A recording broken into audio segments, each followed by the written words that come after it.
The Ranveer show clips में आपका स्वागत है। YouTube का एक इकलौता चैनल जहां आपको हर चीज के बारे में नॉलेज मिलेगी। अब मुझे क्रिकेट और बॉलीवुड एसोसिएटेड विद दाऊद इब्राहिम के बारे में बात करना है। क्या कहा उन्होंने क्रिकेटर्स के बारे में? क्रिकेटर्स के बारे में कुछ कहते थे, मतलब इन्फिल्ट्रेशन थी। Because I am assuming, actually मेरे काफ़ी सारे फ्रेंड्स हैं अब जो क्रिकेट खेलते हैं IPL में, इंडिया के लिए। I know how controlled the life is, ठीक है। और मैं ये क्यों कह रहा हूँ, क्योंकि मेरी पेरेंट्स की जनरेशन अब क्रिकेट नहीं देखती और उनकी एक्सक्यूज ये है कि नहीं सब फिक्स्ड होता है। पर असलियत ये है कि सब फिक्स नहीं होता। आज के ज़माने में क्रिकेटर्स पर बहुत प्रेशर होता है। Cricket has become very cleaned up in many ways as a sport according to me. I am sure कि एक पॉइंट में स्पॉट फिक्सिंग होती थी, मैच फिक्सिंग होती थी। डेफिनेटली होती थी, कोई सवाल ही नहीं है। और आपको पता है अफ्रीका में तो एक कमीशन बिठाया गया था, इन्वेस्टिगेशन हुआ था, याद है ना, जी हंसी क्रोने जी वाला। जी जी। सो होती थी। और दाऊद ने खुद मुझे कई बार बताया हुआ है, कोई क्या? एक दो बार नहीं, कि पूरी नेटवर्किंग थी यहाँ पे, सट्टा लिया जाता था, आम आदमी जुड़े हुए थे। मतलब शेयर बाजार के, हीरा डायमंड मार्केट के सब लोग फ़ोन करके एक फिक्स जगह पे अपनी बेटिंग लगाते थे, तो होता था। और ये कोई टोटल क्रिकेटर्स उस समय उससे परे थे ऐसा नहीं कह सकते। पर सारे क्रिकेटर्स इन्वॉल्व नहीं थे, कुछ कुछ इन्वॉल्व थे। हाँ, कुछ-कुछ इन पर सारों को पता था क्या हो रहा था। सारों को आई पता डोंट था। थिंक कोई इतना भोला और इतना अनअवेयर था। सबको पता था क्या हो रहा है। क्योंकि क्या है, होटल तो एक ही थी, जहाँ पे ये फिक्सर कहीं घुस जाते थे जो गलत काम कर रहे थे। सब पता था, सबको सब कुछ पता था। बट कुछ नहीं इन्वॉल्व होते थे, कुछ हो जाते थे। मतलब जिनका मॉरल कंपस, एथिकल कंपस तगड़ा था, उन्हें इन्वॉल्व नहीं होना था। I am sure there were many cricketers who must have denied. उसमें ऐसा है थोड़ा, उस ज़माने में एक डर भी था, हाँ, लेट मी टेल यू, कि किसका? उस दाऊद का और दाऊद की गैंग का, कि ये लोग परेशान करेंगे, मान जाते थे। ये भी था, सब कोई पैसे के लिए किया होगा वो भी नहीं है। मतलब डर की वजह डर से का भी। भी था, उस ज़माने में था। तो सी, क्रिकेटर्स को दाऊद जब यहाँ था तब और दुबई में था तब, प्रॉब्लम ये थी नेटवर्किंग की। मैं यही कह रही हूँ आपको। आपको पता है कि जब बॉम्ब ब्लास्ट हुआ, फिर इन्वेस्टिगेशन हुआ, संजय दत्त आपको याद है ना, जी जी कि जी। उसने दो AK-47 अपने घर में रखी थी, उसके लिए उसको जेल जाना पड़ा 15 साल, कितना लंबा उसका चला। उसमें एक आदमी अ, जो जिसकी गाड़ी यूज़ हुई, एक आदमी जिसने ड्राइविंग किया, एक आदमी जिसने डिक्की में उस गाड़ी में रखा, वो सब भी गए अंदर जेल में, और उन पे भी काम चला। तो मैंने उसमें से एक आदमी को पूछा कि आप कैसे दाऊद से इन्वॉल्व? देखिए बहन, वो तो इंडस्ट्री में है, तो हम तो कभी बात करने का मौका हो ही जाता था, तो कनेक्ट कनेक्ट हो ही गए ऐसे। तो ये सेग्रीगेशन इतना नहीं होता है क्राइम और नॉर्मल इंडस्ट्रीज का, और ऐसे। ओके। तो एक let's go one layer deep. Basically Dawood Ibrahim एक बिजनेसमैन थे और एक थोड़े से ग्लैमर ओरिएंटेड इंडिविजुअल थे। क्रिकेट और बॉलीवुड दोनों फेम और ग्लैमर ओरिएंटेड इंडस्ट्रीज हैं। नहीं, Dawood Ibrahim criminal minded businessman है। हाँ, ओके, उस क्रिमिनल टाइम। माइंडेड हाँ, बिजनेसमैन। कि वो डरा सकता था, वो काम कर निकलवा सकता था। पर मैं आपको एक इंटरेस्टिंग, इसी में आपको बहुत श्योर। काम आएगी बात। 88 में दुबई गई, 3 दिन दाऊद के साथ लंच लिया।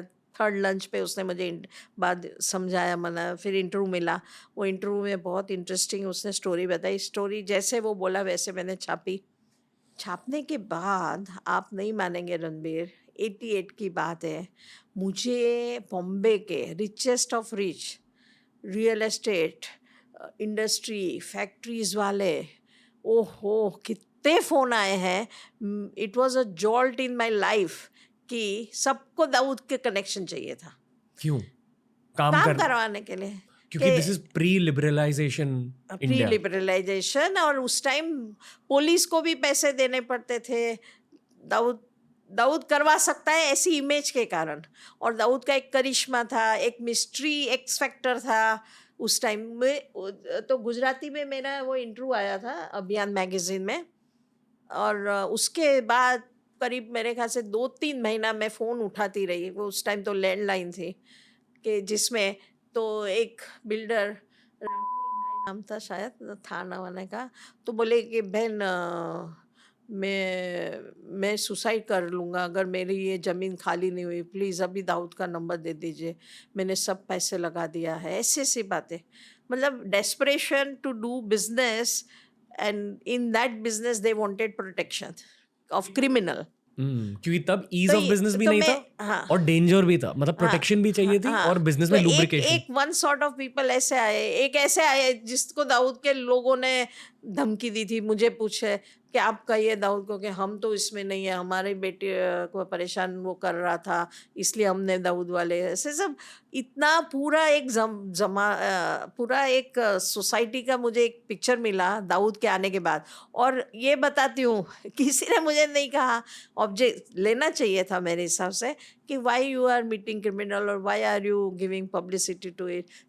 किसी ने मुझे बहुत ही बुरा लग रहा था कि मैं ऐसे क्रिमिनल को मिलने के बाद मुझे ये लोग ऐसे पुश कर रहे हैं और फोर्स कर रहे हैं। मैंने किसी को भी दाऊद का नंबर भी नहीं दिया, ना मैंने दाऊद से बात की, ना कांटेक्ट कराया, लेकिन बता रही हूँ कि ये सच्चाई है। और लोगों को बड़ी, क्योंकि कोर्ट एक, मैंने तो क्राइम इतना रिपोर्ट किया है, मैं मानती हूँ दो चीज़ है प्रॉब्लम में।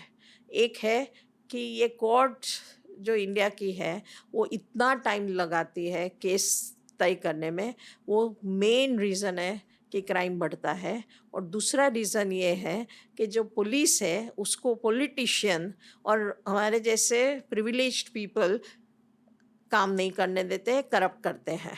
अगर पुलिस किसी की भी इन्फ्लुएंस के बिना फर्स्ट इंफॉर्मेशन रिपोर्ट जिसको कहते हैं वो करने दे, तो दाऊद जैसे लोग पैदा ही ना होए। पर आजकल नहीं पैदा हो रहे। नहीं, आजकल भी नहीं हो रहा है, उसमें भी आज भी प्रॉब्लम है इंडिया में। कोई आप वो स्टेट पे डिपेंड करता है और एरिया पे भी डिपेंड करता है, कुछ एरियाज़ में काम अच्छा हो रहा है, कुछ में नहीं। पर फिर भी पुलिस स्टेशन में पहचान की ज़रूरत तो होती है आज भी, कोई सवाल ही नहीं है। प्रोफेशनली कोई काम नहीं कर रहा है। और रादर आजकल तो क्या हुआ है देखो, बहुत इंटरेस्टिंग हुआ है, आपको एक बात बताती हूँ। पुलिस हर एक रियल एस्टेट एज के जो बिग शार्क्स हैं, बड़े बड़े लोग जो 500 को एकड़ ज़मीन लेके बैठे, 500 करोड़ रुपया की ज़मीन लेके बैठे था, बड़े बड़े मल्टी स्टोरी बना रहे हैं, बिग कॉम्प्लेक्सेस बना रहे हैं, वो उसके एरिया के पुलिस वाले को ऑलमोस्ट अपनी ऑफिस का एक्सटेंशन कर देते हैं।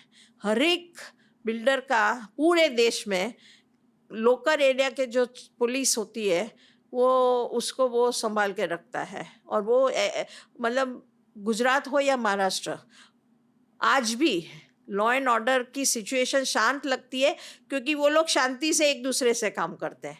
बिल्डर का काम होता है पुलिस का मदद कुछ चाहिए तो वो पुलिस शांति से करते हैं, एक दूसरे को संभाल लेते हैं। मैंने कभी नहीं देखा कोई बिल्डर जिसकी पुलिस में पहचान ना हो, आज तक नहीं देखा, क्योंकि वो इनको यूज़ मिसयूज़ ज़रूर पड़े वैसे कर लेते हैं। ओके। लॉ एंड ऑर्डर बहुत बड़ी चीज़ होती है देश चलाने में, बहुत बड़ी। मैं इंडियन कॉन्स्टिट्यूशन और डेमोक्रेसी और पार्लियामेंट ये सब कहते हैं, कुछ नहीं। डेमोक्रेसी इज़ गुड और बैड, इट डिपेंड्स व्हेन एक इंसान, आम आदमी, अभी आप मेरे को कुछ अन्याय करो, मैं इस एरिया के पुलिस स्टेशन में जाऊँ और आपके खिलाफ जो कंप्लेन करना चाहती हूँ मैं कर सकती हूँ, फिर चाहे तहकीकात हो, इन्वेस्टिगेशन हो। तो मैं अभी भी एकदम हाईली हाइपर एक्टिव जर्नलिस्ट हूँ। जी। मैं बराबर इंडियन पॉलिटिक्स में नरेंद्र मोदी, अमित शाह, राहुल गांधी, स्टालिन, पिनराई विजयन, ममता बनर्जी, ये सब, और योगी, सबको डेली उनकी जो पॉलिटिकल एक्टिविटी है वे बराबर ध्यान से वॉच करती हूँ, पढ़ती हूँ।